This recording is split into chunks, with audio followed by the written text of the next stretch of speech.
पाकिस्तानी सियासत में हम मौरूसियत का जिक्र सुनते हैं और बार बार कहते हैं जी कि क्यों इक़्तिदार या जो एक पार्टी की क़यादत एक ही ख़ानदान में रहनी चाहिए है। क्या पाकिस्तान से मौरूसियत कभी ख़त्म होगी सियासत में या नहीं, इससे जुड़ी ज़रा एक थोड़ी बड़ी स्पेसिफिक बहस करते हैं। हमारे साथ मुदस्सिर रिजवी साहब जो डायरेक्टर फैफिन है वो मौजूद हैं, अहमद बिलाल महबूब साहब, सदर पिलडाट, बहुत शुक्रिया आप दोनों हज़रात का। सिंस आपकी बहुत रिसर्च है इस एरिया में और आप लोग डेटा ड्रिवन बात करते हैं, अहमद साहब आपसे आगाज करते हैं कि मौरूसी सियासत क्या पाकिस्तानियों को बहुत पसंद है, इस वजह से बार बार उन्हीं लोगों को चुनते हैं जो किसी से पहले रिलेटेड हों, और पार्टी के अगर शरीफ खानदान का नाम होगा तो ही पार्टी के लिए वो लीडर बतौर काबिल कबूल होगा। क्या हमें ये पसंद है बात, या कोई चॉइस नहीं है पाकिस्तानियों के पास इसके अलावा? बहुत शुक्रिया। पहली बात तो ये है कि इस मौजू के ऊपर हम अक्सर बातें करते हैं बड़ी सतही सी, और मैं आपको कमेंट करना चाहता हूं कि आपने इसको समझने के लिए इसकी कोई इंटेलेक्चुअल जो रूट्स हैं वो क्या है उसके लिए कोशिश कर रही हैं। ये बहुत मैं समझता हूं काबिल तारीफ बात है। देखिए, बुनियादी बात यह है कि जमहूरियत के अंदर जो बुनियादी असूल है वो तो ये है कि लोग किसको पसंद करते हैं। अगर कोई पसंद होके इलेक्ट होके आता है और वो किसी ख़ानदान से उसका ताल्लुक भी है तो वो असूली तौर पे कोई गलत बात नहीं है। लेकिन अगर ये किसी का बेटा बेटी कोई नामजद होके आया है या ज़बरदस्ती उसको लेके आए हैं तो उसके बारे में एतराज़ किया जा सकता है। दूसरी बात यह है जो बहुत बड़ा सबब है हमारे यहाँ मौरूसियत का। देखिए, हमारे यहाँ सियासी जमातें अगर नेचुरल अंदाज में इवॉल्व होती रहती हैं तो वो ज़रा एक स्ट्रॉन्ग इंस्टीट्यूशन शायद बन जाती हैं, लेकिन हर कुछ साल के बाद हमारे यहाँ जमहूरियत के पौधे को ज़मीन से उखाड़ के देखा जाता है कि ये कितना उगा है और इस प्रोसेस पे फिर ज़ीरो से शुरू करना पड़ता है। तो सियासी जमातें बुनियादी तौर पे कमज़ोर एंटिटी रही हैं। अब मसला ये है कि जब सियासी जमातों में नई क़यादत को सपुर्द करने का मसला आता है, क़यादत यानी पुरानी क़यादत किसी वजह से अवेलेबल नहीं होती, फौत हो जाते हैं, जैसे मोहतरमा बेनज़ीर असैसिनेट हो गई, तो फिर सवाल पैदा होता है कि अब नेक्स्ट किसको दिया जाएगा। तो सियासी जमातें चूंकि इवॉल्व नहीं हुई होती एक इंस्टीट्यूशन के तौर पे, तो उस वक्त जमातों की यूनिटी सबसे बड़ा सवाल होता है कि कौन ऐसा आदमी है जो जमात की यूनिटी बरकरार रख सकता है। तो वो आ जाके फिर वो जो पार्टी की जो कायद का बेटा बेटी खावंद भाई उसके नाम पे इत्तफाक हो जाता है कि ये जैसा भी है बहरहाल इससे यूनिटी चलेगी, और इसके अलावा किसी और नाम पे इत्तफाक नहीं हो पाता। जरदारी साहब का केस इन पॉइंट है कि जरदारी साहब हो सकता है बहुत मौजूद तरीन आदमी ना हो अदरवाइज, लेकिन उसके अलावा किसी और पे इत्तफाक कराए था नहीं। ठीक है। तो ये मेरा ख्याल एक बहुत अहम सवाल है कि अगर पहली बात तो एक अवाम की ताईद हो, और दूसरी बात यह है कि पार्टियां चूंकि कमजोर इंस्टीट्यूशन है तो वो इवॉल्व होंगी, वक्त गुजरने के साथ इसमें ये चीज आ जाएगी। लेकिन इस वक्त चूंकि पार्टियां अक्सर वल्नरेबल होती हैं, उन्हें कभी मार्शल लॉ, कभी फौज, कभी इस्टेब्लिशमेंट, तो वो अपनी यूनिटी के लिए खानदान के किसी लोग को देखते हैं। एक ही वजह हो गई। रिजवी साहब, क्या पार्टीज खुद भी इसमें इंटरेस्टेड हैं कि वो बतौर इंस्टीट्यूशन अपने आप को यहाँ पर उसको मजबूत करें, जो क़यादत है उसको ग्रूम करें? ठीक है, अगर हादसाती तौर पे क़यादत जो है ख़ानदान में किसी को मिलना ज़रूरी है यूनिटी के लिए, जैसे कि अहमद साहब कह रहे हैं, बड़ा वैलिड पॉइंट है, तो उसके बाद क्या वो क़यादत उस ख़ानदान में ही रहनी चाहिए? क्या यूनिटी के लिए और लोगों की क्या जगह फिर नहीं होगी उस जमात में? देखिए, मैं जो बातें बिलाल साहब ने कही हैं मुझसे बिल्कुल मुत्तफिक हूँ, और उसमें थोड़ा सा ऐड करना चाहता हूँ कि हमारा इस मुल्क का जमहूरी सफ़र बहुत मुख्तसर है, और ये सफ़र 1970 से ही शुरू हुआ है, और उसमें पार्टीज़ जिस तरह से बनी हैं और इवॉल्व की हैं, जितना पार्टीज़ में इन्वेस्ट किया गया है वो इंस्टीट्यूशंस बन ही नहीं पाए। جس کی وجہ سے بہت ساری پارٹیز ابھی بھی ایک سٹیک ہیں چھوٹی چھوٹی پولیٹیکل ڈائنسٹیز کا.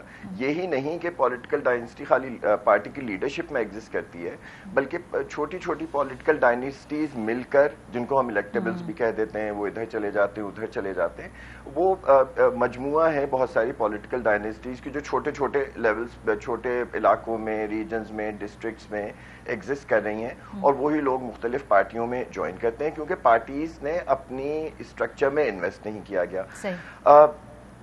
اور یہ ضروری نہیں ہے, اور یہ میرا یہ بھی خیال ہے کہ سوشو کلچرل کچھ رویے بھی ہیں.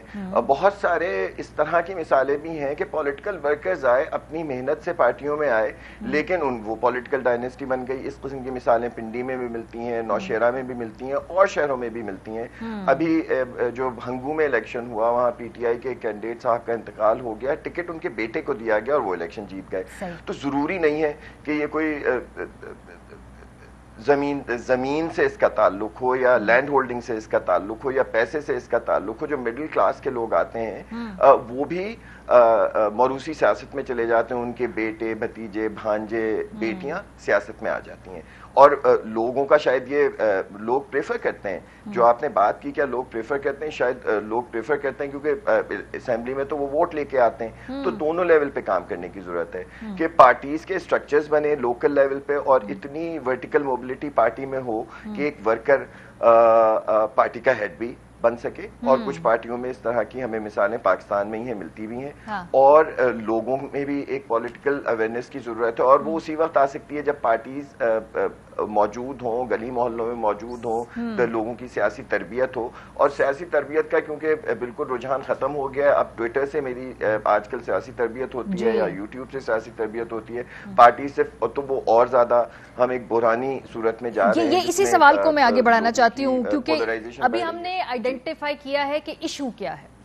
احمد صاحب, کیا یہ ویسے واقعی پارٹیز چاہتی ہے کہ ان کے اندر سے یہ جو اقتدار ہے وہ کسی اور کو بھی جائے؟ جس وقت فار ایگزامپل کیا یہ شریف خاندان چاہے گا کہ وہ کل کو ان کی جماعت ایک انسٹیٹیوشن بنے اور کوئی بھی کھڑا ہو کے چیلنج کرے, ان کے سامنے الیکشن میں کھڑا ہو, اس کو ووٹ پڑیں اور پھر وہ اس پارٹی کا قائد بن جائے؟ اسی طرح سے پیپلز پارٹی, کیا وہ کبھی چاہے گی کہ کوئی ان کا چیلنجر ان کے اندر سے ہو؟ وہ اقتدار پہ اپنی گرفت مضبوط کرنا چاہتے ہیں اور ابھی بھی وہ اسی کے لیے کوشاں ہیں.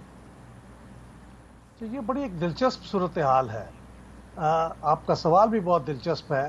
ہم نے کچھ عرصہ پہلے سیاسی جماعتوں کی انٹرنل ڈیموکریسی کے اوپر ایک رپورٹس کی تھی, comparative study of internal democracy in political parties in Pakistan. تو اس کے اوپر ہم نے 3 سال اس کے اوپر کام کیا تھا. ہم بہت حیران ہوئے ہیں کہ وہ پارٹیاں جو زیادہ مقبول ہیں وہ شخصیات کی بنیاد پہ زیادہ ووٹ حاصل کرتے ہیں. یعنی اگر لوگوں سے پوچھا جائے کہ آپ پارٹی کو ووٹ دیتے ہیں, شخصیت کو ووٹ دیتے ہیں, تو وہ شخصیت کو ووٹ دیتے ہیں, پارٹی ان کے لیے سیکنڈری چیز ہے. مثلا پی ٹی آئی لے لیں, پی ٹی آئی پاکستان کی سب سے بڑی پارٹی ہے اگر آپ 2018 کے انتخابات میں پرسنٹیج آف ووٹ کو دیکھیں. لیکن اس پارٹی کا تصور عمران خان صاحب کے بغیر بالکل ناممکن سا ہے. تو لوگ عمران خان صاحب کو ووٹ دیتے ہیں, کل وہ اس پارٹی کا نام کچھ اور رکھ لیں اور عمران خان صاحب اس کے ہیڈ ہے تو اس کو ووٹ دیں گے. تو جب ایک پارٹی شخصیت کے نام پہ مقبول ہوتی ہے اور لوگ شخصیت کو ووٹ دیتے ہیں, تو پھر یہ بالکل نیچرل بات ہے کہ جب وہ شخصیت منظر سے ہٹے گی تو اسی شخصیت سے ایسوسیٹڈ لوگ ہیں وہ پھر یہ حاصل کریں گے. اور یہ بھی ایک حقیقت ہے کہ آپ دیکھیں کہ یہ جماعت اسلامی مثلا نسبتاً ایک جمہوری پارٹی ہے, لیکن آپ جتنی کوئی پارٹی مقبول ہے وہ اتنی غیر جمہوری ہے انٹرنلی, اور جتنی کوئی پارٹی جمہوری ہے وہ اتنی غیر مقبول ہے. یعنی یہ دونوں کا انورس ریلیشن شپ جو ہے, کیا یہ محض اتفاق ہے یا ہمارے لوگوں کی پریفرنسز کچھ اور ہیں؟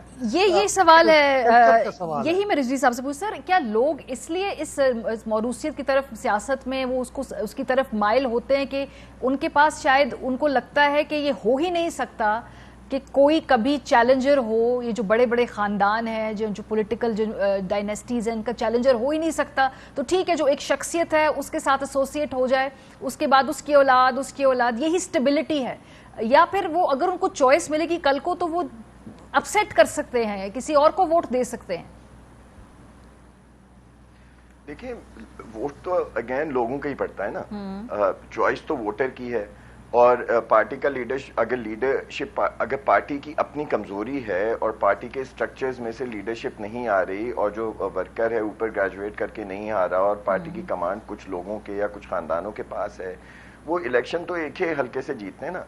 बाकी जो उनकी चॉइस ऑफ कैंडिडेट है उन पे भी तो बात करने की जरूरत है। वो भी कई जगहों पर इसी किस्म की डायनेस्टीज हैं, क्योंकि जिस तरह बिलाल साहब ने पहले बात की कि पार्टी का स्ट्रक्चर एग्जिस्ट नहीं करता, और पार्टी का जिन पार्टीज का स्ट्रक्चर एग्जिस्ट करता है और खासी डेमोक्रेटिक हैं, वो अपनी इंटरनल वर्किंग में उनकी लोगों में मकबूलियत नहीं है। यहाँ पे एक बहुत जो शायद आप बात करेंगे भी इस पे, पैसे का भी बहुत अमल दखल बढ़ता जा रहा है ना सियासत में।